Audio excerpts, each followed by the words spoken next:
1995, you met with this very prominent Russian scientist. He's a doctor. He's Tchaikovsky. no. Moldashev. He's a world-known a scientist who is an eye doctor. He executes, so to speak, most fantastic operations, giving sight back to people. And you met at a conference where... In Ukraine. Yes. It was in Crimea in September 95. Yes. This conference had a name, Fundamentals of Ecology and Human Spiritual Health. You remember that one? Yes. Do you remember this man who approached you? Yes. Yes. А может быть, вы нам читаете нам, то есть с переводом. Просто это такой кусок. Да? Ну да, тут вообще-то многовато. Но там Мы ВКонтакте все читали все это. вы все читали все это? Да, ну, конечно, ты же ссылку. Да, рассылал ссылку всем. А ему узнать как? Well, сейчас я скажу. So he approached you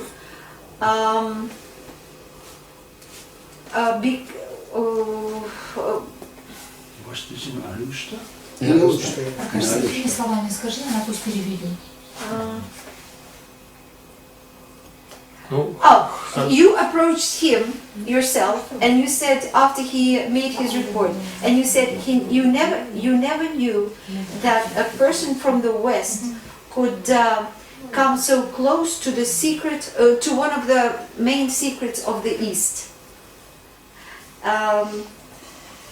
He said, "Are you talking about?"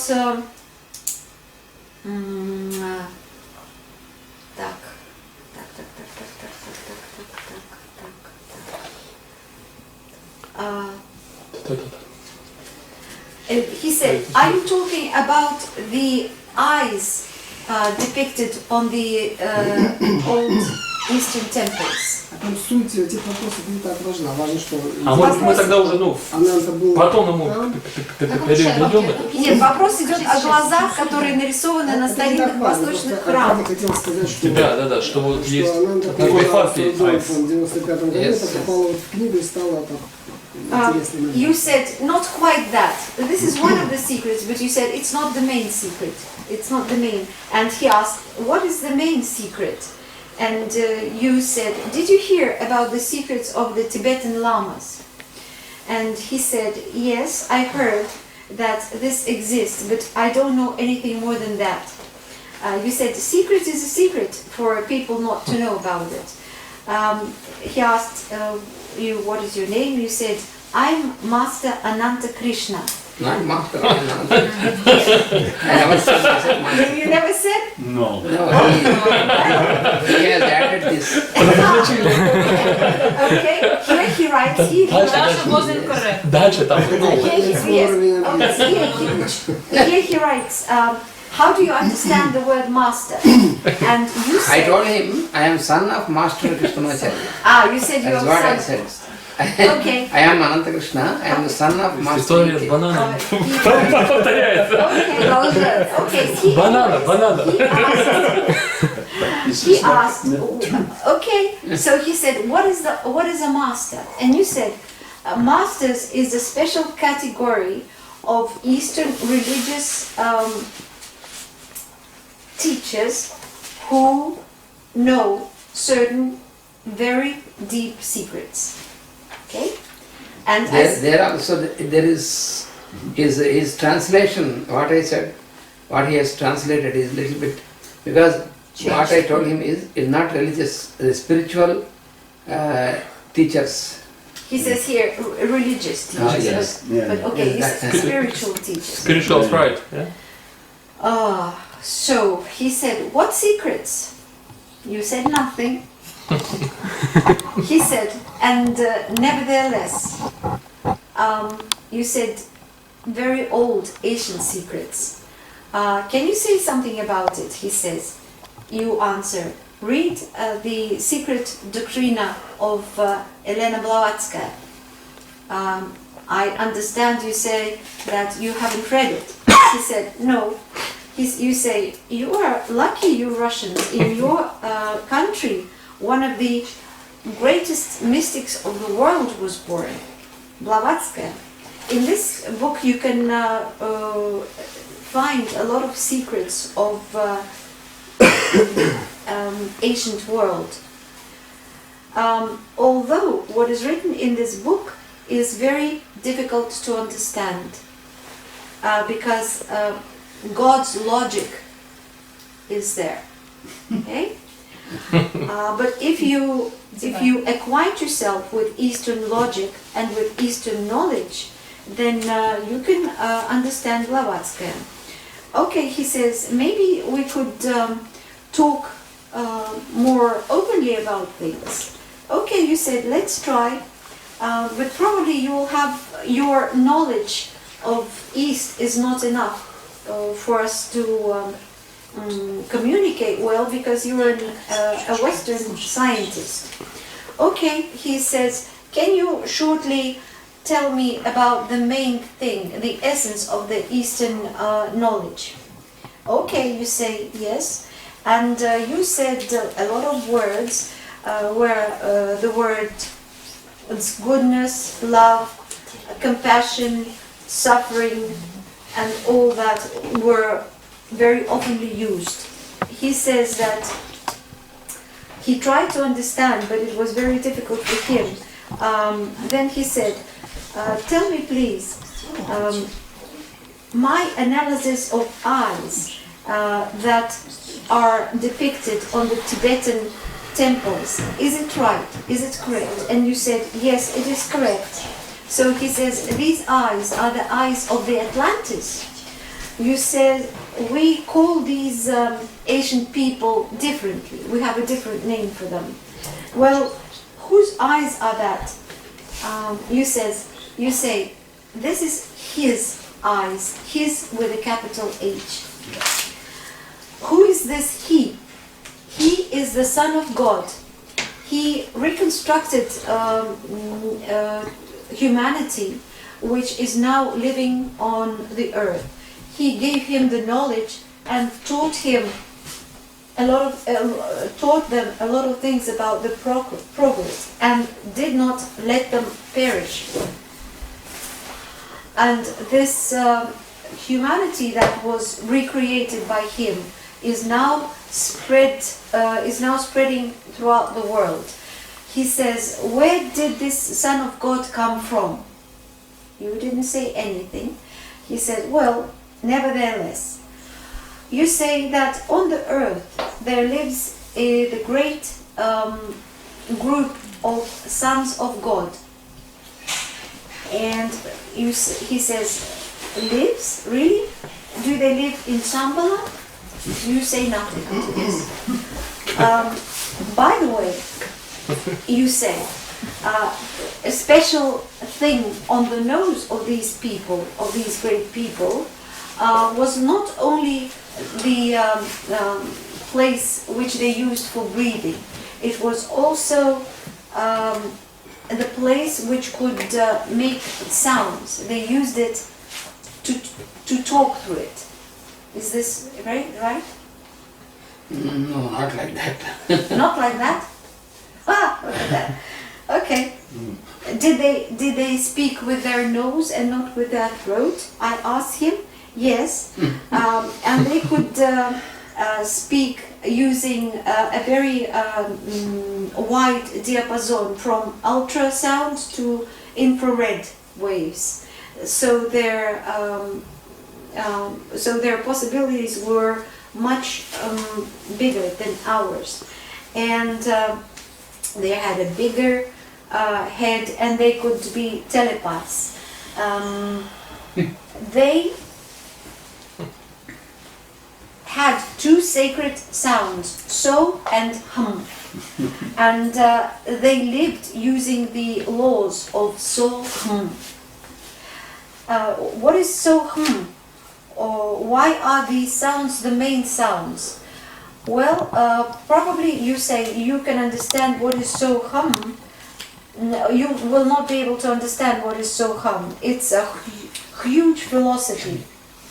I asked Dr. Ananta Krishna about many things, but understood that he doesn't give me the whole information. At the time, I didn't know that I will have to make a great effort to even touch the surface of the philosophy of ancient East. I did not yet understand the role of the last great message, Soham. Did not realize how many facets and how important for the fate of the earth is this message. And I couldn't realize that the eyes that are depicted on the Tibetan temples were not the eyes of Atlantis, but they belong to people from a very old and mystical civilization, which Ananta Krishna called the sons of God. I realized that as I was writing books. This book.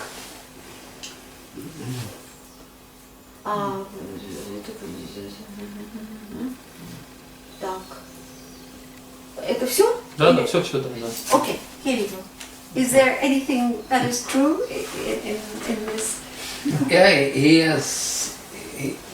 has understood certain things, but certain things I think he could not get fully. You were. I was explaining that they were those people not only just speaking like us, but from this center they could communicate. Telepathically, he writes. Yes, but not with the nose. Okay. No, maybe you were talking to a translator. This was through the translator. Подождите, ребят, вы не смеетесь. Знаете что? Он разговаривал с доктором через переводчика. Это всегда бывает очень сложно. Это бывает сложно. Но не поняли люди. Подождите. Для нас это очень хороший пример, что человек имеет высшее образование, имеет эзотерическое образование, пишет такую чушь. Поэтому эта рекомендация читать Поэтому, то есть, если кто-то статьи станет делать, пожалуйста, будьте корректны. Akazi is using this example so that if somebody is going to write an article about you, they should be more careful about what they're going to write. You should submit the text as a draft to the person you are speaking about. Well, that's before you publish it. Yes. This is a gesture of politeness. Yes, because I'm a journalist, I know that, and we are supposed to do that. Yes. We do that every time when we have the option. Sometimes those people who are being written about, they don't want to read it. Then it's a whole different story. No, this is different. Yes. С переводчиками общались, да, он сказал? Нет. А это там сказал, я отлично говорю, на английском я выступал. Нет, послушайте, Роль говорит, что вообще журналистам положено давать материал, который они пишут о ком-то, этому человеку, для того, чтобы этот человек сказал, что да, я это одобряю, или нет, вы написали полную чушь обо мне.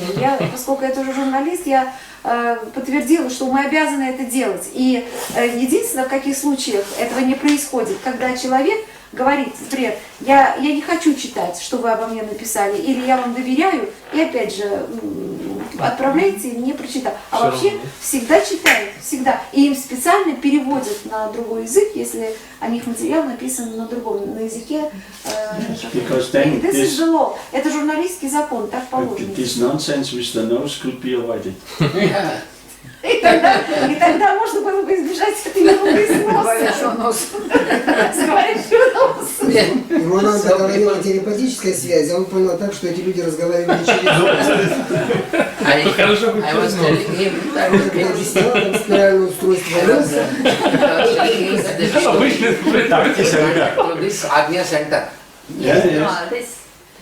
Да-да-да, он говорил о том, что люди говорили через вот этот, как бы, третий глаз и общались с собой телепатически, но это тоже вот у него Yeah, we have also the imprints on the paper with this center. Более того, этим центром люди могли изображения на бумагу They are посылать. preserved in England. They are preserved in England? England Theosophical Society. They are preserved in England. I know. Yeah. И вот эти вот, так сказать, импринты, которые эти люди могли делать прямо вот из третьего глаза, они хранятся в Теософском обществе в Великобритании. В библиотеке, подождите, письма, Пересылали телепатические письма. Вот Блаватской, Синет, Yeah. вот там есть Телепатические письма Махатмы. И вот там вот это все описывается, что там вот Бэдди пересылали, Блаватскую пересылали, и Синету пересылали, учитель пересылал им письма вот эти. И еще Блаватскую обвиняли в подлоге, что это она подкладывала. It should be Но a если тут lesson нос, то that we should там, not думаю, be ambitious все and что to bring угодно. something new Yeah, and forget the correctness. right. Incorrect in text and also correct in the relationship to the other Yes, person. the only thing is that, you know, when people write a book, it's a very different story from when they write an article. You Yeah. see, it's a different Мне кажется, мы story. давно ушли в сторону. Я просто говорю, что когда люди пишут книга, это совсем другое, чем статья. В книге, действительно, он может Нафантазировать фантазировать. что угодно. Что, это его книга, в конце Да. концов. But if you write about a person, this passage in the book is to be presented to the person who is speaking. I would say so. So this is an international, not a law, but this is an international agreement. Because till now, A lot of nonsense comes out. I don't know. Yes, I wonder, is this book translated? А эта книжка переведена на английский? Не Интересно. так важно, ребята. Ну что мы будем ладно, давайте целый день? занимаемся. Yeah, forget about it. Yes. What can we? Представь. It's out. Yeah, we're here to listen to you.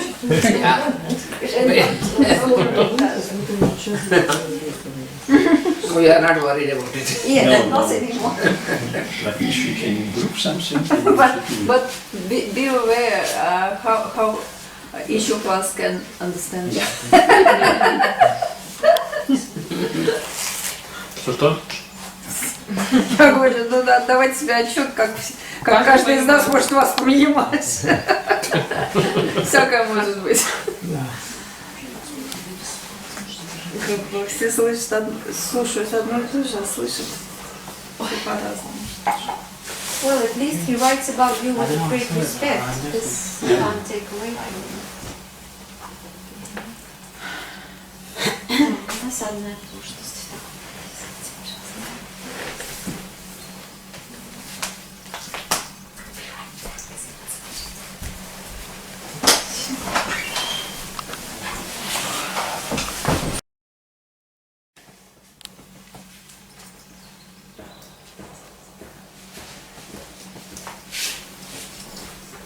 So we start, you can, before she comes, you can read. Victor, Tell us. Victor is Можешь пока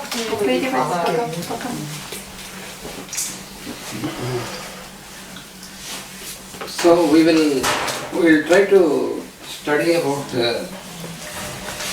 briefly about this eightfold path, eightfold practice of this yoga.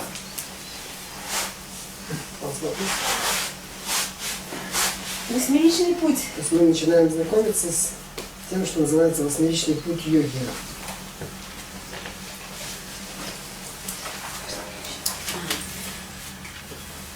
I will just write down first the titles or the names of these 8 steps. Сейчас я напишу.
Yama, Niyama, Asana, Pranayama, Pratyahara, Dharana, Dhyana, Samadhi. These are the 8 steps of 8 practice ступеней. of yoga. 8 ступеней практики йоги.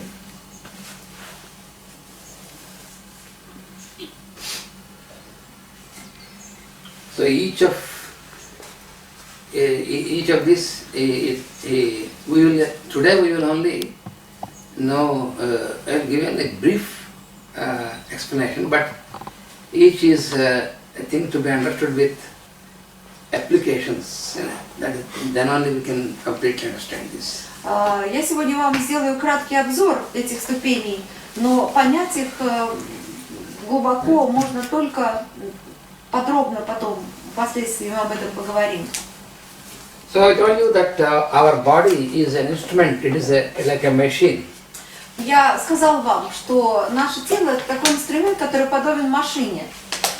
So when a machine has to work properly, Когда машина работает хорошо, когда ей надо работать хорошо, исправно, so we must know how to handle it. для того, чтобы машина работала хорошо, мы должны знать, как ею управлять. For example, when we have a computer, so you must know how to start it and how to make it, how to use it. There is a manual, there are instructions. So we have to follow this. Then only you can properly use it. Вот когда у человека появляется компьютер, сначала же он не умеет им пользоваться, у него есть инструкции к применению, которые он изучает и постепенно осваивает то, как нужно пользоваться компьютером. So after some time, then you will gain a mastery in using it. И с опытом приходит уже мастерство, и человек уже осваивает компьютер. And so also about the machine, our machine, because this machine is the most sophisticated than all these machines. И то же самое касается нашего тела. Это самое сложное из всех существующих машин.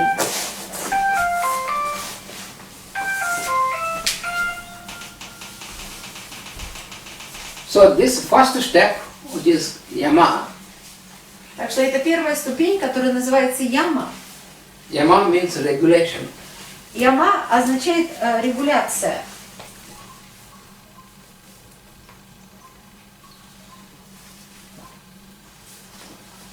Регулирование. Да, регулирование. So it regulates the activity of our machine. Это регулирование функции нашей машины. So it regulates the activity of our body. Регулирование активности нашего тела. On the physical plane and also on the mental and vital planes. На физическом, на ментальном и на витальном уровне.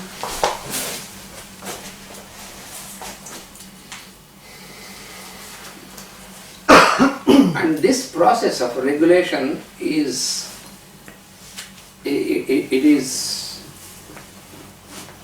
maintained or it is used by applying certain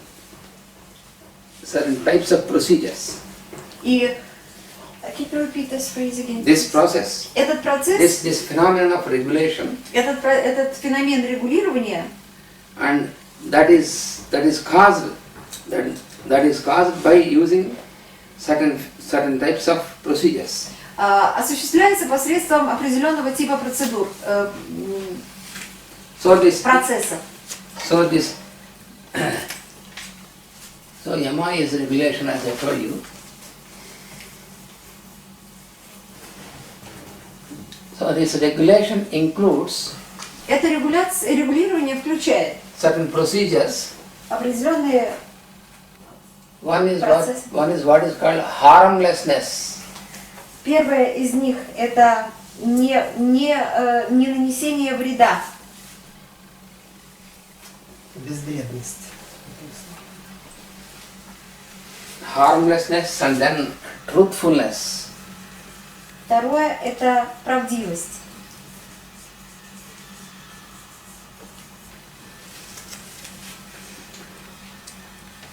And then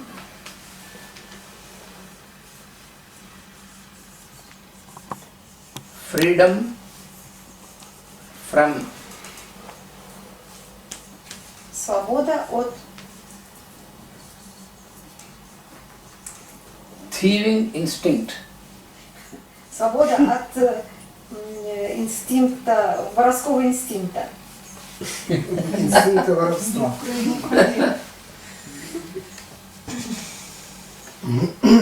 And then the last one is И последнее. purity of sex. Чистота секса. А what do you mean by that? I will explain. First you note down. It will be very challenging.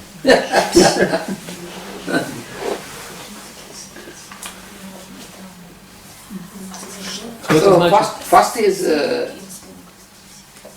Первое. ahimsa. This harmlessness in Sanskrit. This harmlessness is called ahimsa. На санскрите ненанесение вреда называется ахимса. Because himsa means harm. In Sanskrit, himsa means harm. Himsa. Ahimsa is negation. Химса это вред. Ahimsa means harmlessness. А ахимса, ну, безвредность это такое слово, это оно не может применяться. Непричинение вреда. Да, не может применяться к человеку. Безвредно может быть там Alternatively, препарат или что-то. alternatively, you can say that it is non-violence. Yeah. Harmlessness means non-violence. Right. Не насилие. О, хорошее слово. Да. Не насилие. Да. Не насилие. So, this ahimsa, this harmlessness or non-violence is to be practiced on the physical level and also on the mental level. Because if mentally, if you cannot practice harmlessness, that cannot be reflected physically. Это ненасилие должно обязательно применяться на двух уровнях. Первый уровень это физический, и второй уровень это ментальный. For example, if I entertain, Что? Ну, вы не закончили. Потому что если мы не можем быть безвредными на ментальном уровне, то мы не можем быть Безвредными на физическом. Да. because if you entertain any harmful thought in your mind, and this harmful thought will drive you into harmful action. Потому что если вы будете потакать хоть каким-то вредоносным мыслям в своем мозгу, то это незамедлительно приведет к тому, что на физическом плане это будет реализовано в качестве вредоносного действия. In the modern times, in the last centuries, you can take the example of Mahatma Gandhi. В современном мире здесь есть очень яркий пример Махатмы Ганди. Because you have examples from the olden times, for example, we have Buddha, you have Christ, but latest you can know from the example of Mahatma Gandhi. В истории существовали Будда, Иисус Христос, но из последних примеров у нас есть перед глазами пример Махатмы Ганди. Because you can be harmless, you can be non-violent as long as you are not put to you are not subjected by another person if the other person is harming.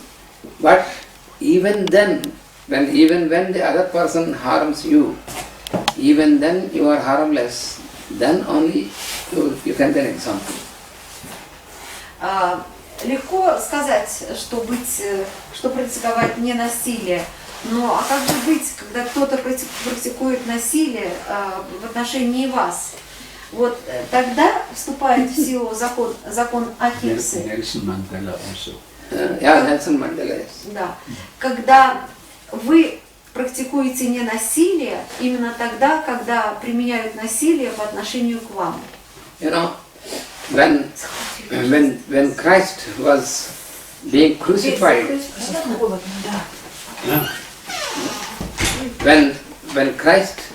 when Jesus was crucified, you know, even at the moment when they are crucifying him, what he said, not only he was never cursing him, he was never angry, but he prayed the Lord in the heaven. What he said, Father, forgive them, because they do not know what they are doing. So that is the example of harmlessness. Вот как раз пример Ахимсы или ненасилия, это пример Иисуса Христа. Даже когда его распинали на кресте, он не только не проклинал, не ругал своих обидчиков, он молился за них своему отцу и говорил: Отец, прости их, они не знают, что творят. Only such person can win the hearts of all the people. И только такой... Only through non-violence. Только вот такое ненасилие в человеке, такое проявленное качество ненасилия может завоевать сердца всех людей. Similarly, you know, Buddha, once there was a terrible person who was killing many people, and you know, this person, he used to collect one finger from each person whom he killed, and he made a garland of these fingers and put in his, proudly he used to wear this garland, and he called him Anguli Mala, means the one who wears the garland of fingers. So he killed so many people. He was a terrible fellow. Во времена Будды жил один ужасный человек. У него было такое хобби. Он убивал людей, отрезал им палец и делал из этих пальцев, отрезанных у людей, гирлянду, которую вешал себе на шею. И звали этого человека, what was his name? Angulimala. Angulimala, что как раз и значит. What does it mean? That means who wears the garland of the fingers. И имя вот так и означало, что тот, который носит гирлянду из человеческих пальцев. And one day, Buddha happened to he happened to pass by, and then he looked at him, and Buddha started to approach him, and this fellow was looking, who is this fellow coming to me? Because nobody comes to me, everybody runs away from me. And this Buddha is approaching him, and then he said, "Oh, you fellow, you don't know who am I? You are approaching me." And Buddha was simply smiling and approaching him, looking into his eyes with love. И произошло следующее. Значит, поскольку все знали об этом человеке, то при виде его все разбегались в разные стороны, как быстро, как только могли. И тут однажды идет этот человек по улице и вдруг видит, что к нему направляется другой человек. Он не верит своим глазам, а человек спокойно идет по направлению к нему. И тогда вот этот носитель гирлянды из человеческих пальцев обращается к Будде, естественно, не зная, что это он. Он говорит: что ж ты делаешь? Ты идешь по направлению ко мне. Ты разве не знаешь, кто я такой? А Будда улыбается ему в лицо и говорит. So he was shouting, "You foolish monk, you will be killed by me." И стресс нарастает. Этот гирляндоносец кричит: глупый монах, я ж тебя убью. But Buddha was simply smiling and pouring down his love and his compassion to him and then looked into his eyes, approached him and then this fellow was shocked then. What is he? He was shocked? He was shocked, this fellow. He was shocked because Buddha never stopped and approaching him, looking into his eyes with compassion, not with anger, only with compassion he looked into his eyes and approached him. And this fellow was shocked, what is this? How? And then within a few minutes his instinct to kill is gone. And he fell at the feet of Buddha immediately. Он продолжал кричать и угрожать Будде, а Будда, ничтоже сумявшийся, шел навстречу к нему, и не просто шел, а улыбался, и из глаз его струились любовь и сострадание. И когда Будда совсем приблизился к нему, он был в таком шоке от того, что изливалось из глаз Будды, что когда Будда приблизился, он просто не выдержал и рухнул к нему в ноги. Его инстинкт убийства исчез. Да, и его инстинкт убийства был растворен. Love is the strongest force on our solar system. Да. В нашей Солнечной системе самое сильное, что есть, это любовь. And then he became a disciple of Buddha and he went with him. И в дальнейшем all his devilish thing it has disappeared, and his killing instinct within just like that it disappeared, and he became, his disciple followed him. Вот так, в мгновение ока исчез его инстинкт убийцы, все его дьявольские качества, и он стал учеником, верным и преданным учеником Будды, который следовал за ним. And a similar life you find with Gandhi, also Mahatma Gandhi. И то же самое, такие же примеры вы найдете в жизни Ганди. When he has taken the movement to make India free from British rule, but he said, you should not fight with them, you should not hate them. He told his followers, we fight for freedom, but with complete non-violence. Let them beat us.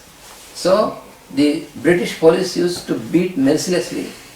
They bet all the people who were asking for freedom, and they were put in jail, they were beating. Gandhiji said, don't react, be compassionate to them. В то время, когда страной правил Ганди, он еще не правил, да, когда он просто был признанным политическим лидером. Он возглавил движение за освобождение. Он возглавил движение за освобождение Индии от Британии, Великобритании. А Индия в это время была британской колонией. И он сказал своим сторонникам, что несмотря на то, что нас будут уничтожать, несмотря на то, что нас будут притеснять, не сопротивляйтесь, не оказывайте никакого сопротивления. И действительно, британские войска и убивали их, и сажали в тюрьмы, и притесняли, но не получали никакой реакции от них. There were very terrible incidents where the British people they behaved very cruelly. И были ужасные совершенно истории, когда британцы вели себя очень жестоко по отношению к индусам. Once at one place, particular place, there was a park, Jallianwala. 5,000 people in the park, and the people were, and the leaders were addressing them, and then suddenly a British army general, he came with his people around, and he has not given time to the people to vacate. But he closed the gates. He closed the gates and only left one gate open and said, all of you should go out from this gate within 5 minutes, he said, and then otherwise he started to shoot, and many people, women, children, all, everybody. And why was there so many people in the park? In Punjab, they were gathered to listen to the leaders of freedom.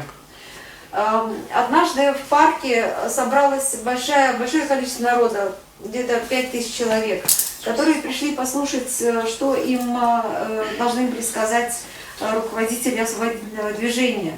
И тут, значит, приехали британские he was an English general or who he was? English general. Да, приехал генерал. One of the officers of the British. Да, вместе со своими офицерами британской армии и сказал, закрыл все входы-выходы, оставил одни только ворота открытыми и сказал, те, кто не удалятся из парка в течение ближайших 5 минут, все будут расстреляны. And many of the freedom fighters in the country, in India, they became furious and said, "We will kill this fellow." Gandhi said, "No. If you start with militant action, then we will not get freedom." He said. Gandhi said. И когда индусы вот такое услышали, они, естественно, впали в состояние ярости и захотели отомстить своим обидчикам. На что Ганди тогда сказал, что нет, не надо оказывать им никакого сопротивления, не надо им мстить и не надо реагировать. So he never entertained even the idea to kill this fellow. У него даже не возникало мысли убить этого человека. And you know what happened? Gandhi was invited to England to speak to the prince, and then you heard about this Mr. Churchill, who was the prime minister, and this prime minister told this prince that this Gandhi fellow is coming to speak to you, so you sit on the throne high. And I will make this fellow to stand before you at the level of your feet. You don't get up because he is coming from a country who are slaves for our country. Like that he is instructing. И ситуация оказалась такой, что Ганди был приглашен приехать в Великобританию для того, чтобы вести переговоры там. Премьер-министром в это время был Черчилль.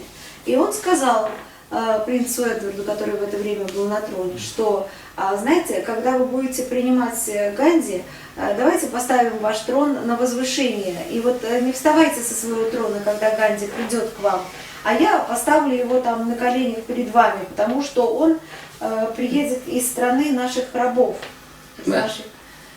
So this prince said, okay, and prince was sitting on the throne, so Gandhi entered the hall, and then he looked into the eyes of the prince. And this prince, what happened? He stepped down, he went to Gandhi and hugged him and brought him and made him to sit on the throne. And this prime minister, this Churchill was sitting like this. What is this? Why he is doing like this? And after the meeting then, this Churchill asked the prince, what did you do? The prince said, I don't know anything. When he looked into my eyes, I don't know what I am doing. И когда Ганди вошел в зал, где все это намечалась, эта встреча, далее произошло совершенно непредвиденное. Принц встал из своего трона и пошел с распростертыми объятиями навстречу Ганди. Более того, он обнял его тепло и повел за собой к трону. И дальше больше. Он посадил его на свой трон, вызвав у господина Черчилля абсолютное недоумение. И когда встреча закончилась, Черчилль обратился к нему и сказал, что это такое, что вы такое там вытворяли с этим Ганди. На что принц ответил, что вы знаете, я и сам не знаю, как это могло получиться. Я просто увидел его глаза, и дальше я уже не понимала, что я делаю. So what Gandhi was saint. Yes, that power is the power of harmlessness. А вот это как раз сила ненасилия. Because never in his mind, even during his sleep, he never has entertained any thought of enmity towards the British people.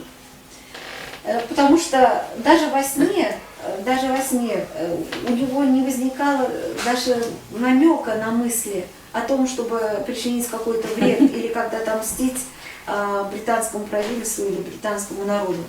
So he said, we have to get freedom, but at the same time, we are not expected to hate them.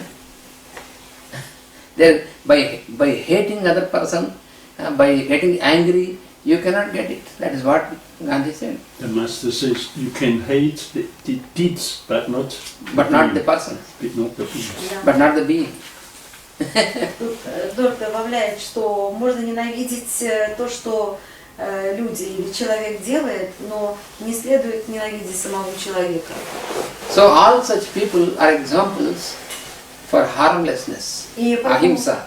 все эти люди это замечательный пример ахимсы, ненасилия. That is why in Sanskrit you have an injunction that ahimsa paramo dharma. That means ahimsa, harmlessness, is the highest law. That is. В священных книгах говорится, что ахимса это самый высокий закон. But also there is, along with this, there is immediately another phrase. И есть другая фраза. Dharma himsa tadhaivacha. That means when you have to kill a person to protect the welfare of the whole of society, this killing of this person is also ahimsa. Yeah. That is difficult to understand. Wow. Because when somebody is sentenced to be hanged, when somebody has killed and then the judge has sentenced him for hanging, so the person who executes this sentence, so he is not killing. That means he has nothing to do with that. So because when a person is destroying and harming, say, many people, and the existence is in danger, so the law, when the law punishes this person, so this punishment is not himsa. Is not ahimsa. It is not. Not It is not himsa. Not himsa. This It's punishing. ahimsa. It is ahimsa, but because it is impersonal. Так, значит, но дальше следует как бы внешне нелогическая последовательность. Не совсем так. То есть, но после этого сразу следует второй закон. Если вы убиваете человека, который приносит много вреда, то есть это первая часть, что высший закон Вселенной – это не причинение вреда. И следующая часть вслед за этим. Но если вы убиваете человека, который причиняет много вреда всем другим, то это также ахимса, то есть не причинение вреда. Если вы убиваете человека для того, чтобы спасти других людей, When you hate this person, then you have no right to Спасти kill. многих людей. многих других Там людей. сказано, если Это отравляет не является источник, если убивает не является женщину, ну такое. So even the executor, Да, отравляет источник, это... so even the person who is executing, И даже палач, который the person who is executing, he need not hate the person. он не должен ненавидеть этого. Because when he hates the person, again, it is on the personal level. Если у него есть чувство ненависти, это снова на личностном уровне, то есть это безличностное действие. Как Арджуна. Он был просто воин. В принципе, да. У самураев есть такой тоже Бхагавад-гита, пример, то есть когда он встречает... That is what you find in Bhagavad Gita when Lord instructed Arjuna, you have to fight now. So this fighting is not himsa. If you want to fight for your personal means, This is different. then definitely it is himsa. When you have to fight to protect the law, Поэтому же говорится в Бхагавад-гите, когда Кришна говорит Арджуне, что ты не должен останавливаться, потому что перед тобой твои родственники, ты должен их уничтожать, потому что это высшее проявление добра. То есть ты защищаешь многих людей. Ты исполняешь свою дхарму. Это твой долг. This is to have to fight for something and not against. not against yes. But isn't there a lot of cases when people get death sentences and then it is discovered that they were not guilty? Then what? Then it is a mistake in the investigation. Because if you sentence somebody for punishment, you must be sure 100%. Otherwise, it is the mistake of the judge. Yes, in the And church. it's still ahimsa. No, No? it's not It's ahimsa. murder. It can be considered as a murder because if you make a wrong judgment and sentence a person who is not really committed any crime, so then it is.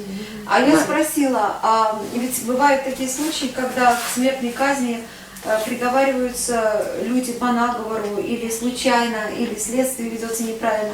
Я спросила, по ошибке, так, а вот это тоже получается ахимса? Нет, они сказали. Это уже убийство. Да. So the most important is you are keeping your mind free from the harmful thought patterns. Самое главное, чтобы ваш ум был свободен от вредоносных мыслеформ. And that is possible only when we practice what we are studying. When we practice to neutralize the reactivity or to suspend the activity of the behavior of the mind, then only it is possible. И только тогда возможно делать такие вещи без ненависти, когда мы занимаемся йоговскими практиками, которые направлены на то, чтобы останавливать ум с его низменными привычками. And what about the karma of those people who kill according to ahimsa? For example, the examples of Arjuna and other persons. Will they pay for this? There.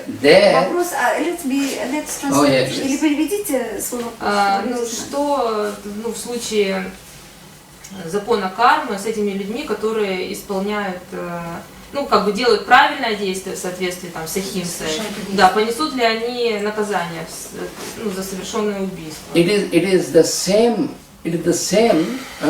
For example, a person has committed a murder, and when the judge has sentenced him to death, so this fellow was hanged, for example. So he was hanged because of his bad karma of committing murder. But the person who hangs him has nothing to do with this. So the position of Arjuna is the same there. Ананта привел следующий пример, что, к примеру, был такой злодей, который совершил убийство. Его посадили в тюрьму и приговорили к повешению. Значит, убийца исправляет свою карму через повешение, он несет наказание. Но тот человек, который его вешает, является исполнителем этого наказания, он не возьмет на себя вот эту негативную карму. Он не является убийцей, поскольку он исполняет верную волю закона. Because those persons who were killed by Arjuna in that war, according to the instruction of Krishna, those persons were killed because of their bad deeds. Because of their what they have done to the people in the society. So they have committed so many crimes. They were criminals. So they were killed because of this as a sentence. It is like a sentence. И получается, те люди, которые были убиты по приказу Кришны Арджуной, они до этого совершили большое количество преступлений и должны были быть наказаны. Таким образом, как через Арджуну в этой войне свершилось правосудие. You know why Krishna, before starting the war, why he has taught all this Bhagavad Gita to Arjuna is that Arjuna is instructed to fight the war and destroy them, but at the same time, because of the instruction received from the Lord, so he did not entertain any thought of enmity or any such thoughts about them. Only he did his duty. That is the difference between a warrior and a murderer. Перед войной, перед битвой Кришна проинструктировал Арджуну Не испытывать никаких негативных мыслей по отношению к тем, с кем он будет сражаться. В этом-то и есть главная разница между убийцей и воином. I would also add one aspect here. We do not kill the being, we only take the instrument which he kills. So we destroy only the form. We do not destroy the being. This is a very essential aspect. What do you mean we don't destroy a being if we kill him? No, we take only away his body. Only Only the form. as a punishment against law, that is, when he is going against law as criminal, then the law will eliminate his instrument to prevent him. Does he goes on like this? Окей, значит, ну самое, так сказать, здесь интересное, что когда убивают криминальный элемент какой-то опасный для общества, то убивают не человека, а убивают форму, убивают инструмент, который наносит вред окружающим людям. Убивает его тело, самое главное. То есть Pandavas and Krishna tried Остальное никто не up to может. their level to stop, to prevent the war. Yes. But Kauravas want to Yes. make the war. And another thing is, for example, if I suddenly think, oh, there are so many criminals, so let me kill all the criminals, then it is not, it is violence. You are not expected to do that. No, no. Но если, скажем, например, я вижу вокруг сплошные взяточники, криминальные элементы, и видя все это, я, значит, решаю, что давайте-ка я всех их уберу, потому что они все вредят обществу, все нарушают его законы. Вот так делать нельзя, это уже будет убийство. So it should not be according to my likes or dislikes.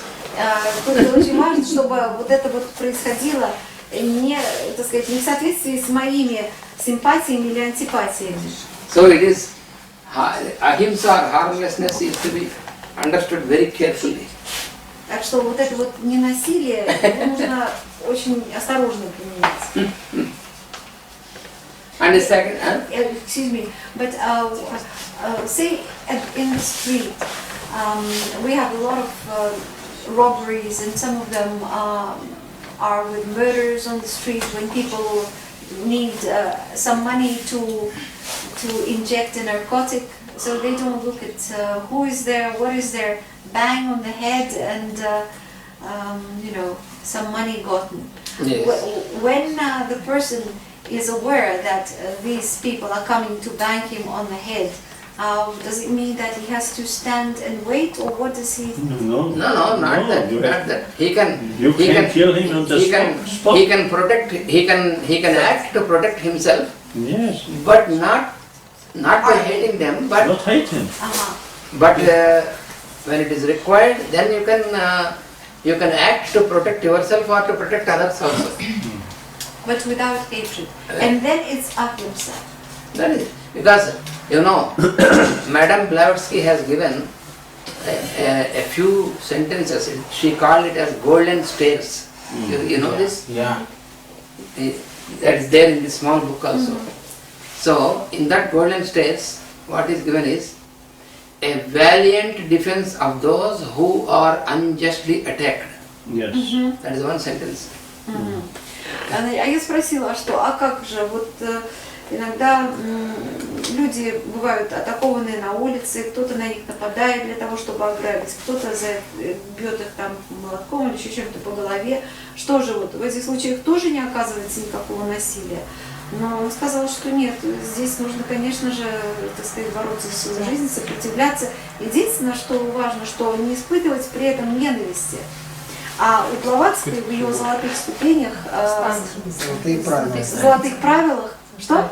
В золотых правилах сказано, what she says in her golden rules? She called it as golden stairs. Golden stairs.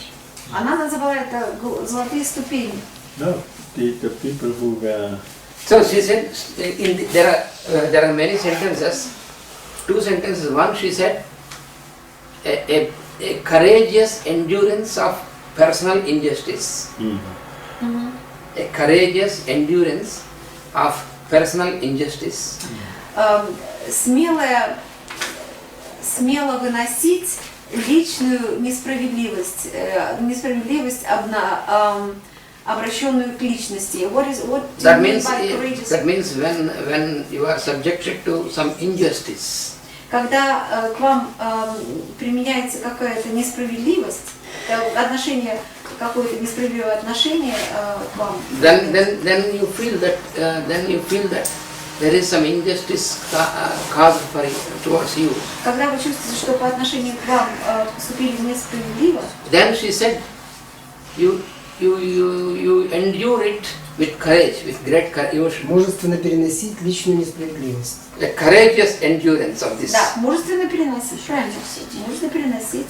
And when you see some other person is subjected to attack, some other person is attacked before you, then a valiant defense of those who are unjustly attacked. И если видишь, что кто-то атакован другим человеком, то нужно пойти и защитить этого человека. But what is courageous endurance? What does that mean? Because to endure it, you should have courage. If you don't have courage, what does it mean? Somebody attacks you, and what you are courageously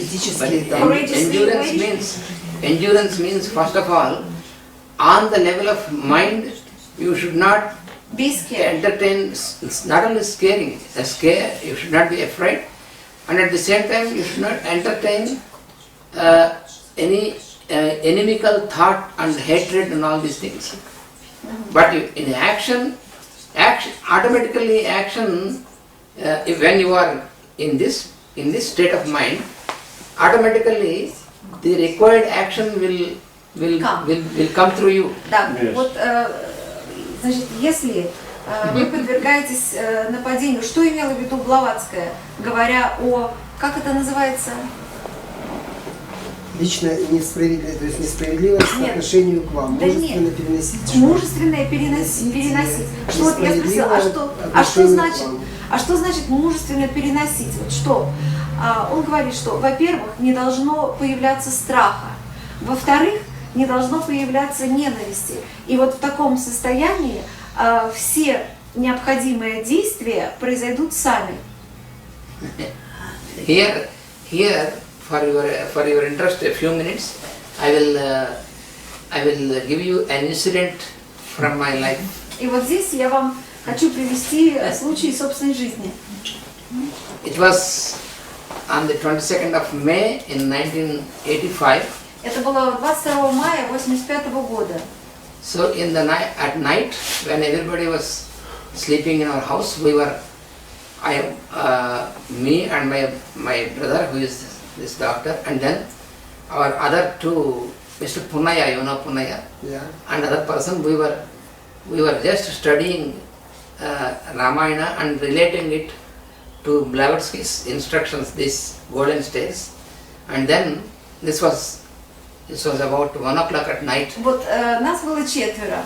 Был я, мой брат и еще 2 человека. И мы сидели и изучали Рамаяну и смотрели, как ее текст соотносится с текстами Блаватской. Было примерно 1:00 ночи.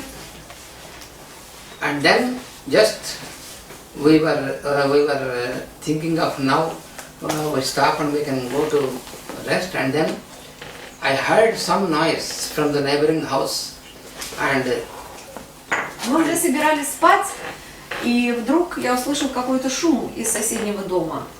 And I heard the voice of Master E.K. И я услышал звук голоса мастера E.K. That the people in that house are being attacked by the thieves, bandits. So you go and you have to save them. And you heard this voice inside of you. Inside me, yes. И тут я услышал внутренний голос, это был голос мастера E.K., который сказал, что люди в соседнем доме сейчас подвергаются атаке бандитов, и ты должен идти и помочь им, спасти их. So then I told my other 3 members of my group, and then I said we have to go, we have to follow the instruction of Master.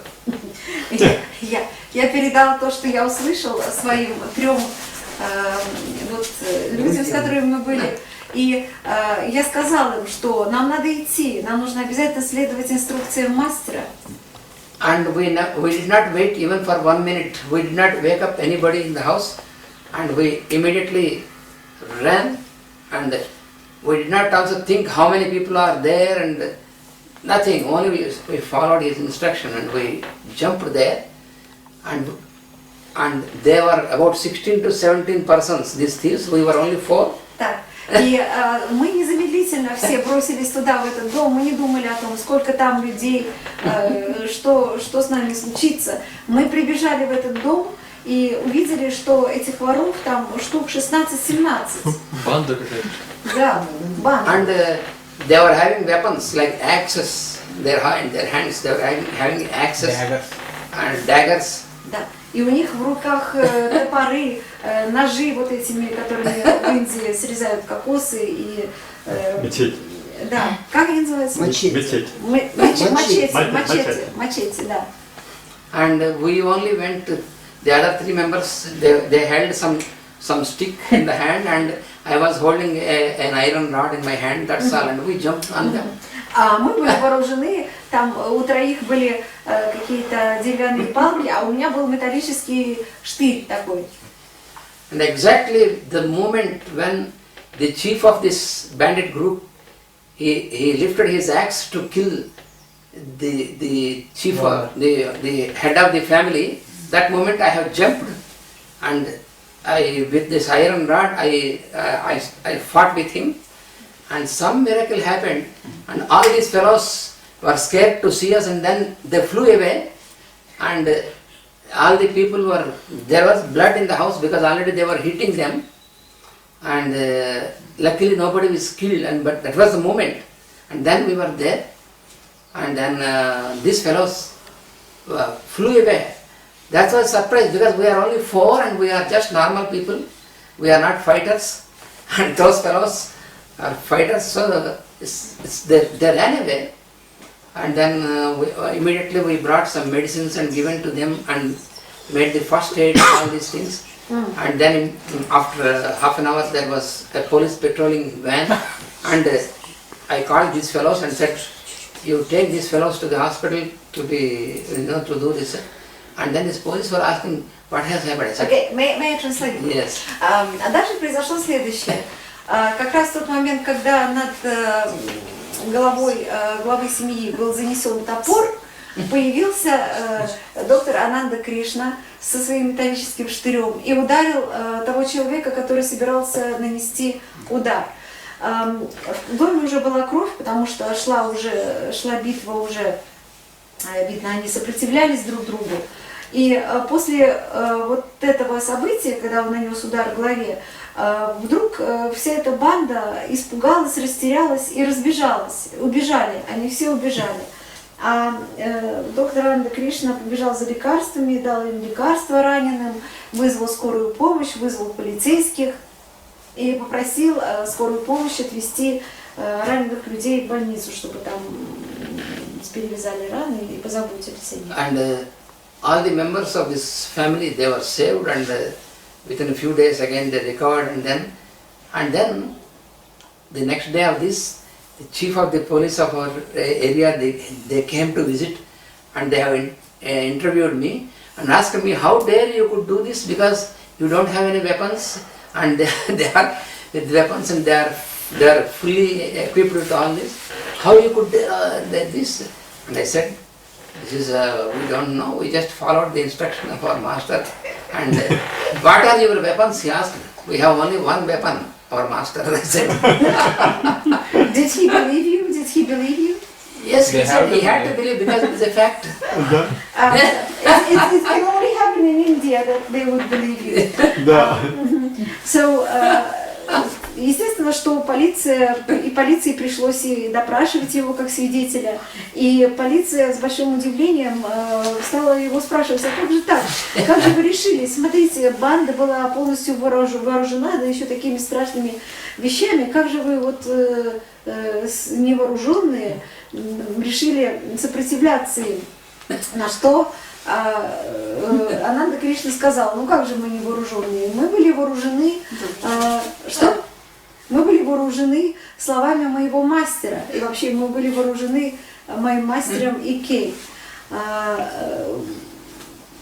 Вот, и я спросила, и что, полицейский вам так и поверил? А он говорит, да, конечно, против факта не попрешь. Я говорю, такое может случиться только в Индии. And you know what he told me? I advise you, I will sanction a license for you. You keep a gun in your house, he said. I said, I don't need any gun. You should have this courage in your heart. There is no need for that. We don't need any guns and weapons. He said, no, but for your safety, you have to protect yourselves. I said, we don't need all these things. We are always protected. And so you see now, in this situation what happened. So it is a proof that we don't need your guns, your weapons and all these things. Восхищенный полицейский сказал, вы знаете что, давайте я вам дам оружие, и я вам дам разрешение на ношение оружия, чтобы у вас для самозащиты в доме всегда было оружие. На что Ананта Кришна сказал, мне не нужна ваша лицензия, и мне не нужно оружие, потому что мы защищены. And you know, after 2 months, this bandits group were caught. They were caught by the police, by investigation. Через 2 месяца эта бандитская группировка была поймана полицией. And then the police, when they interrogated these fellows, the chief of the group, then they said, they asked him what has happened, can you explain? Then this fellow said, some 50 or 60 people came and jumped on us. With guns, with automat. Only 4. With guns and tanks. And he said, and they asked him, you were so many people, why you were afraid and flew away? And he said, we were 16 people, but there are 50 people jumped on us. Через 2 месяца эта бандитская группировка была поймана, и, естественно, их допросили в отношении вот этого ограбления, попытки ограбления. И руководителя спросили, а что, собственно, произошло в этом доме? Он говорит, ну как что, вот нас было 16 человек, а на нас напало 50 человек, вооруженных с головы до ног. And also he said, see, so far we did this at several places and never we were hit by anybody, but these fellows, they have hit us so hard, and especially that fellow, he's speaking about me, that fellow has hit me and nobody could do this before. He said, Did you hit him?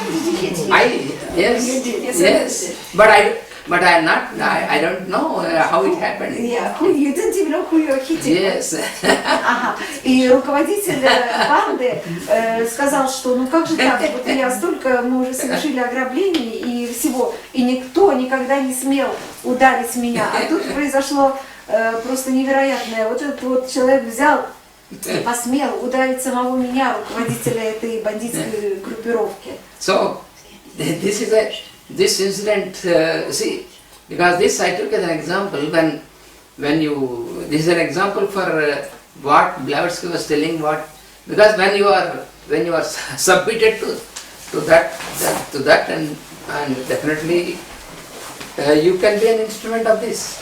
Вот когда...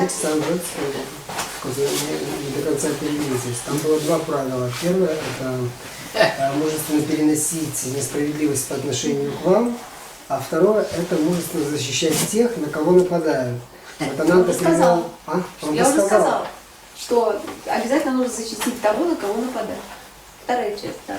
Ну, насколько я помню, вторую часть мы не перевели, и Ананта привел это пример как вот второй части, то есть что стараться все возможности использовать для того, чтобы защитить тех, на кого нападают. So we are not military, we are not police, we are just normal people. Мы не военные, мы не полицейские, мы просто обычные люди. But only thing is, when we honor these laws, но когда мы уважаем эти законы, when we try to practice as far as possible, когда мы пытаемся практиковать их настолько, насколько нам возможно, then it is like that. то получается именно так. That is what I feel. То, что я чувствую. So, It's a very interesting and powerful story. yeah.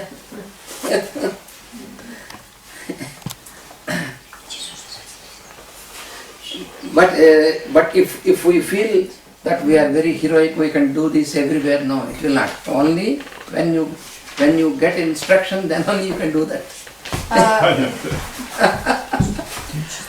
Yes, когда мы кичимся своим героизмом, когда мы хорохоримся, такие вещи с нами не происходят.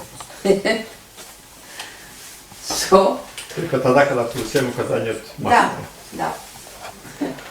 so this story I told you as an example for this Blavatsky's sentence, a valiant defense of those who are unjustly attacked.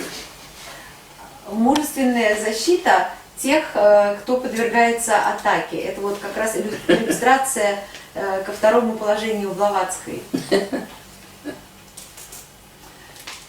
And in this incident we were not injured even little. That is the mystery. You see, in this incident, definitely we would have received injuries, but none of us we were injured. Да, и самое удивительное, что в этом случае никто из нас не пострадал. Абсолютно. So that is not our power. Да, так что здесь, конечно, действовала какая-то сила через нас. And then the second one is truthfulness. Второе – это честность. That is called satyam. Это называется Satyam in Sanskrit. сатья. По-другому сказать, любовь к истине, чтобы точнее передать. Или правдивость, может быть. Да, можно так. Правдивость, Правдивость. любовь к истине. Правдивость, скорее. да. Честность, она такое. Да. Honest, правдивость. honest. Тоже честность. Правдивость. So truthfulness means not just И любовь к истине, можно сказать, да. not only speaking the truth, but to live in truth. Это означает не только говорить правду, но жить в правде. Speaking the truth is also a part of it, and live a truthful life. И жить такую искреннюю, правдивую жизнь.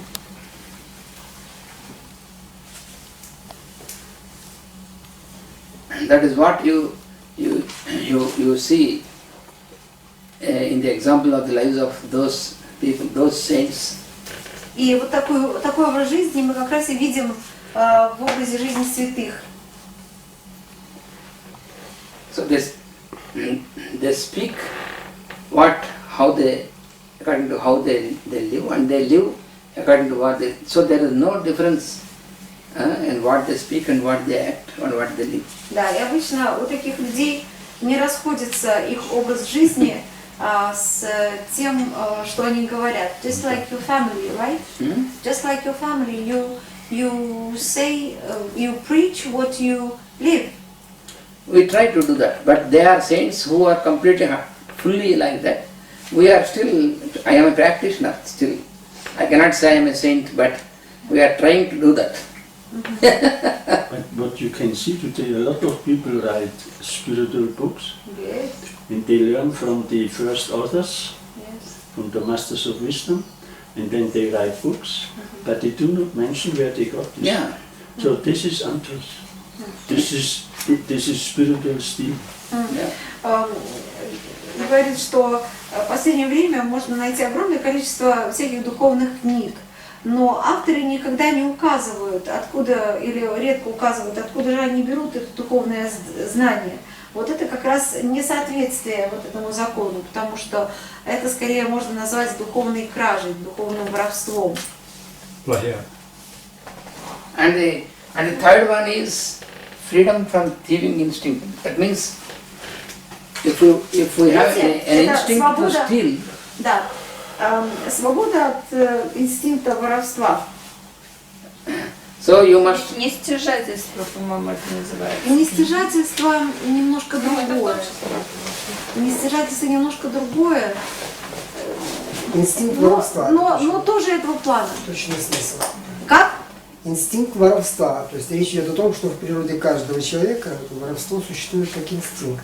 So that is on both on the physical level and also on the mental level. Что-нибудь Да, what is the числить, да? name for this? Sanskrit it is called asteya. Физически, Астея. духовно. Астея. Это второй? Это инстинкт нестяжания. Third one. Не Asteya. Свобода от инстинкта свобода, свобода. Because a thief is called stena. In Sanskrit, stena means a thief. Стена – это вор. In Germany is stehlen. Huh. So in English, stealing. Yes? And do you know what stena means in Russian? It means a wall. This very word, the same word. Wall. Wall. Wall. Yes. Стена. Oh, This is stena. Стена. this stena. Ага. So that means, for example, I am here and then I see that, oh, this is a very, very wonderful sophisticated machine, and then if I get a thought that how it will be somehow if I can get this. So this is a stealing instinct. Вот, скажем, мы все находимся в комнате, и вот лежит очень хорошее звукозаписывающее устройство. Я могу посмотреть на него и сказать: о, какое хорошее записывающее устройство. Вот оно могло бы мне очень даже пригодиться. Да, это еще ничего не сделано, да, но вот этот инстинкт уже сработал, он сработал на ментальном уровне. Suppose you have brother Akkade has invited me to give a seminar and he has made so wonderful arrangements, and then I came here and I have seen, oh, there are so many very wonderful things here. So how can I own some of these things? So this is a stealing instinct. Например, are you talking about this seminar? Yeah, it's an example. I was invited by him and he has provided me, and then I have seen, oh, he has so many wonderful things. So I want to. How can I impress him, or how can I influence him that I can get this for me? Да, вот Аркадий устроил замечательный семинар в прекрасном месте. Я тут смотрю, вокруг много хороших вещей. И вот я начинаю думать, не напрямую как бы их взять, а вот как бы мне так очаровать людей и Аркадия, чтобы он сам мне эти вещи отдал. Берите! Последование воровское. Как это?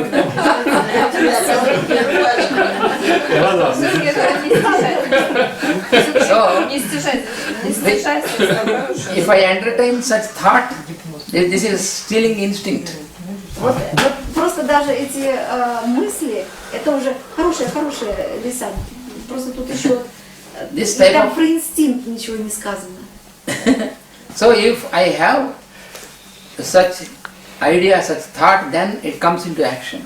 И как только у человека появляются вот такие идеи в мозгу, то они очень часто незамедлительно притворяются в действие. It could be prevented. It could be prevented. Yes. It's a homeopathic treatment. Oh yes. Yes.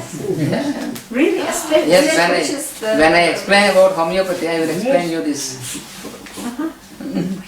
Because one day we are also going to have an explanation about homeopathic science in this seminar. So this is. Asked him. He's the expert.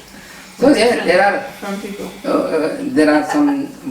are some children and also some adults who have this instinct, and then Kleptomania. They have this is what is called kleptomania. It's not an instinct, it's a disease. It's a disease. Yes, therefore it can be. It's an instinct which descends as a disease. Right. And if it is not cured, then physically they will get a dangerous disease. Дело в том, что этот инстинкт порой притворяется в настоящее серьезное психическое заболевание, которое называется клептомания, когда человек, он не может сдержать себя, и он ворует все, что только может попадаться ему под руки, причем в основном эти вещи ему даже и не нужны. Если это не остановить вовремя, то это разовьется в серьезные физические болезни. Если инстинкт не остановить, то инстинкт может развиться вот в такие тяжелые физические заболевания. And also another level of stealing is what just now Rudolph said, stealing an idea. For example, he has written something or he told something, and when I go somewhere else and then I explain this wonderfully as if this is my idea, and then I will not tell them that this idea I have taken from Rudolph, Да. so then that means I am stealing it. Есть еще один вид воровского инстинкта, это воровство идей. Когда человек, подчеркнув какую-то информацию, потом очень красиво рассказывает о ней другим людям, не называя источник этой информации и приписывая, возможно, ее себе. So, from physical to higher levels, everywhere you have the operation of this stealing instinct. И от физического и до высоких уровней этот инстинкт может находить свое проявление. So, therefore you have to get free from this thieving instinct. That is one of the regulation for yoga. И одно из правил йоги – это абсолютная свобода от этого инстинкта. Without practicing these things, if you just only do some yoga, it is of no use. You have to put into practice all these things, then only it's possible. Если вы делаете йоговские упражнения, не выполняя вот эти требования для человека, практикующего йогу, то никакого смысла в них нет, весь смысл теряется. But there's another very fine thing. If you have some extracts from the books and you do not mention the author, then it is more or less an intellectual transfer. Right. If you mention the author, then you have the whole energy, the power from this being in your presentation. And this makes a big difference. Yes. Тут вот какое дело. Если автор использует данные какого-то другого автора в своей работе и не указывает на его работу, это помимо того, что это обман, тут еще вот какой момент. Когда, наоборот, автор указывает фамилию автора, чью информацию он взял, то энергия вот этого автора, упомянутого в его работе, она является дополнительным источником энергии для его работы, того автора, который упомянул этого автора в своей работе. And the fourth one is purity of sex. И четвертое – это чистота секса. That is what is called in Sanskrit. It is called brahmacharya. Брахмачарья. Брахмачарья.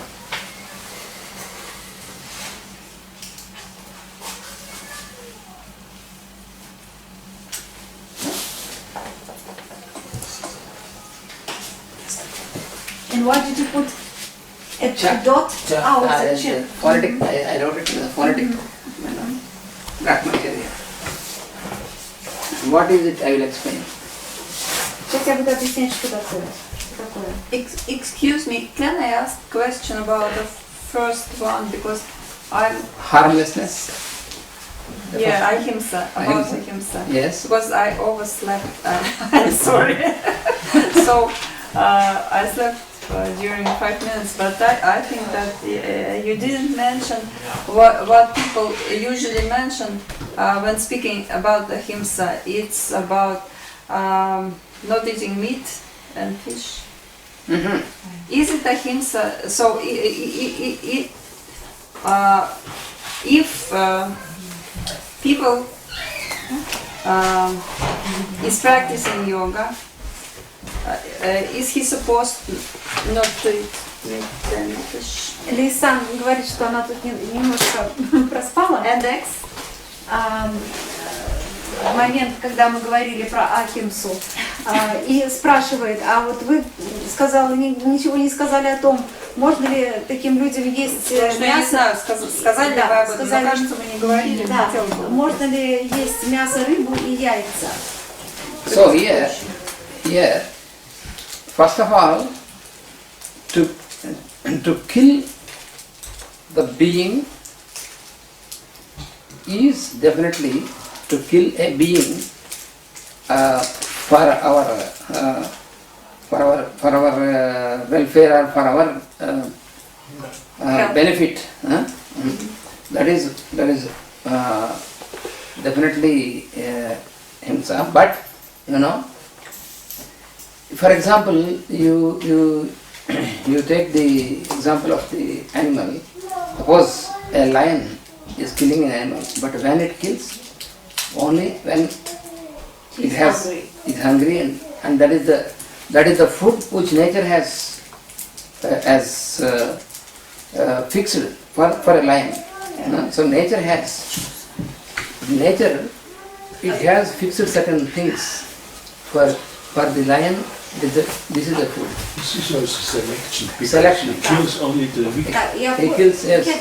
Just one moment. Yeah. Объясняется, говорится, что вот если, например, лев убивает свою жертву, то это ахимса, потому что это его природная еда. Лев предназначен для того, чтобы питаться мясом и убивать млекопитающих, которые потом идут ему на удовлетворение его самых что ни на есть жизненных потребностей. So, when it is according to the phenomenon of nature, like this example, then it is you cannot say that lion is doing himsa. И когда действие основано на законах природы, совершенно невозможно и представляется возможным сказать, что лев действует как химса, как тот, кто наносит ущерб. But Yes, применяет насилие. I am coming to that. So, when you kill for your pleasure, Когда вы убиваете для своего удовольствия, that is completely himsa. вот это абсолютная химса. When you have a choice, for example, when it comes to you, the choice of your food, when you have a choice, Когда у вас есть выбор еды, so it is always recommended that you can have a better choice without killing. всегда рекомендуется сделать лучший выбор, не убивая. For example, you take the example of the cow. Например, возьмем корову. So you can take the milk of the cow. Вы можете брать молоко коровы. So you can have the milk of the cow, the yogurt, the butter and everything from the cow. Молочные продукты, всевозможные. So if you kill the cow, Но если вы so you can kill and eat away the cow. Если вы убьете и съедите эту корову, But when once you have killed, all these products you cannot have. So without killing, just by protecting the cow, you can use the products of the cow. So you can live without killing the cow. но если вы будете использовать все эти продукты коровы, сделанные из коровьего молока, но при этом не будете убивать корову, это вполне возможно. Они будут обеспечивать вас всем тем, что вам нужно. But regarding the aspect of the diet of the human beings, А что касается диеты человеческой, what the masters of wisdom they explained is то, что объясняет мудрецы, Учителя мудрости. что? Учителя мудрости. the Учителя мудрости. masters of wisdom. Да, What the учителя мудрости, да. what they explained is that you have the freedom to choose your diet, У вас есть свобода выбора диеты, but it depends upon which type of life you want to lead. но все зависит от того, какой образ жизни вы желаете вести. Because the diet, the food, what we take, it has its impact on our thinking and our action. Потому что та еда, которую мы едим, она влияет не только на наши мысли, но еще и на наши действия.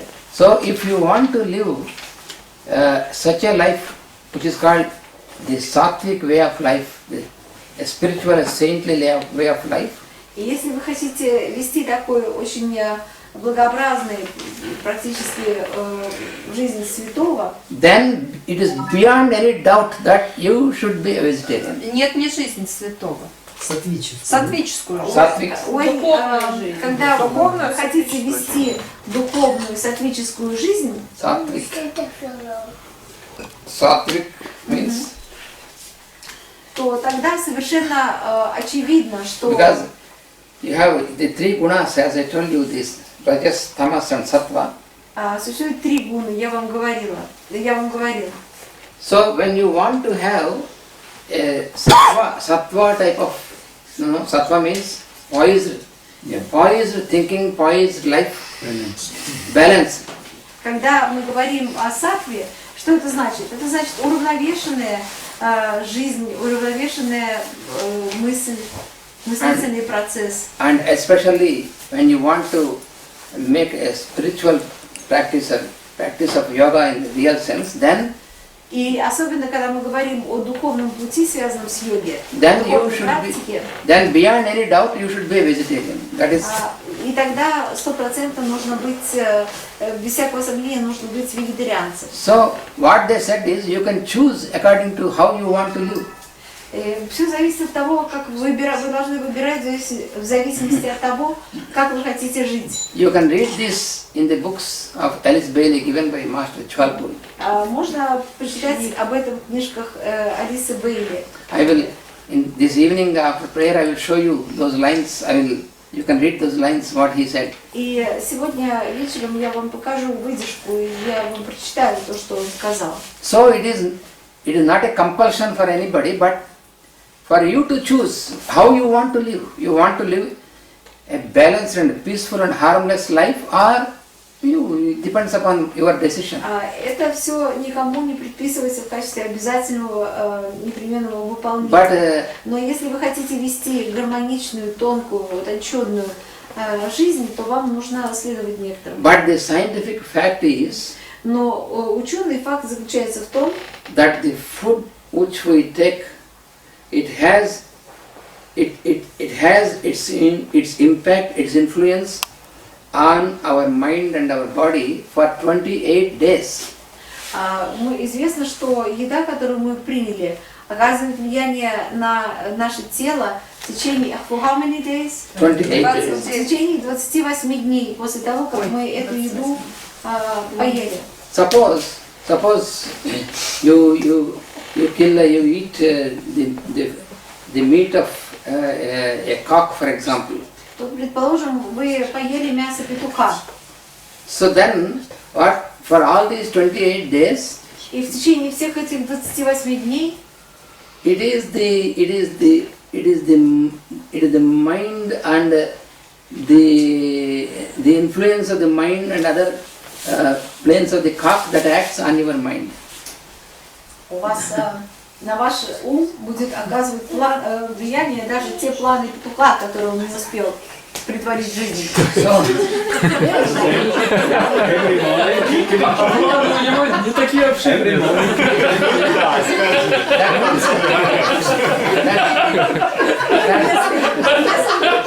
Два-три желания, не больше. Ближайшие 5-6 дней по утрам читать кухаря.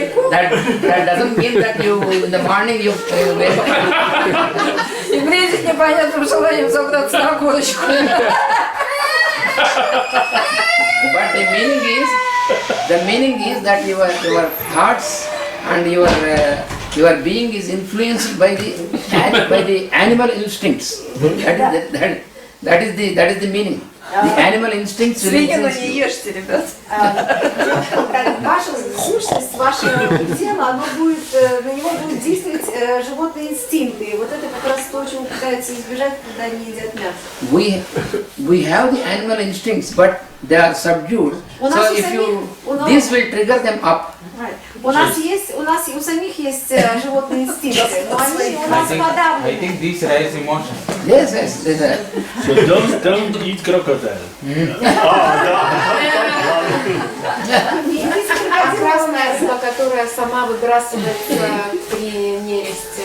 In the In the 17th chapter, Well, I want to finish translating. oh yes, И у нас у самих есть животные инстинкты, которые у нас глубоко подавлены. И если человек ест мясо животных, то их животный инстинкт, который поступает вот из этого мяса, он просто является как бы запускным таким механизмом для животного инстинкта самого человека. Вот что происходит, когда люди едят мясо. in the 17th chapter of Bhagavad Gita, В 17 главе Бхагавад-гиты Krishna has explained that there are 3 types of food, that is according to the 3 gunas. Кришна объясняет, что существует 3 вида еды, которые соответствуют 3 гунам. And there he says that Он говорит, some persons are born instinctively with the predominance of one of these 3 gunas. и что каждый человек рождается с преобладанием какой-то из этих 3 гун. And they instinctively like the food, the type of food which is connected to that guna, that quality. И люди инстинктивно тянутся к тому виду пищи, которая свойственна именно этой гуне. And then he says that if you want to lead a life of a very balanced sattvic life, then И дальше он говорит, что если вы хотите вести сбалансированную сатвическую жизнь, you have to work out even with your food that it should lead you, it should allow you to lead that type of life. и это должно соотноситься с тем видом еды, который будет позволять вам вести именно этот образ жизни. So therefore, the food or drink, whatever it may be, so we are free to choose and select, but we must know what influence it will have on our type of life. И поэтому, зная это, мы вольны выбирать любую пищу для себя, но при этом мы должны очень хорошо осознавать, какое воздействие эта пища будет оказывать на нашу жизнь. So if we are speaking about the path of yogi, we are supposed to be vegetarians. Yes. In Russian. That was the question. Yes, sure. То есть, раз мы говорим о пути йоги, то предполагается, что если мы встаем на этот путь, предполагается, что мы должны быть вегетарианцами. Because for spiritual way of living, for yogic way of living, we must eliminate any things which obstruct the development of this spiritual way of spiritual development. Когда мы встали на пути йоги, мы должны всячески устранять со своего пути все, что мешает нашему духовному развитию. Can we make Yes, a yes. little Yes, break? little break, yes. So after the break, I will explain. After the break, there is a break. Small question. Okay. About fish. Как это говорил, после рекламы. Нет, там вопрос был в том, там, допустим, не насилие, да, а вот когда рыба сама показывается. Не из-за насилия. Он сейчас объяснил, что вегетарианцами мы должны быть не из-за ахимсы, а из-за того влияния, которое оказывает съеденная животная пища на наши мозги. А рыба? And the fish. Томатическое влияние будет. Yes. The same? Our spiritual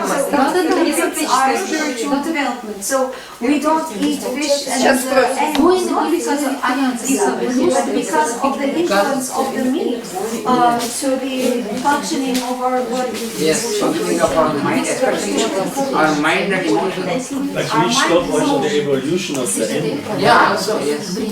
We stop the evolution of the animal. If we kill. Yes. Yes, now listen. That is ahimsa. Yeah.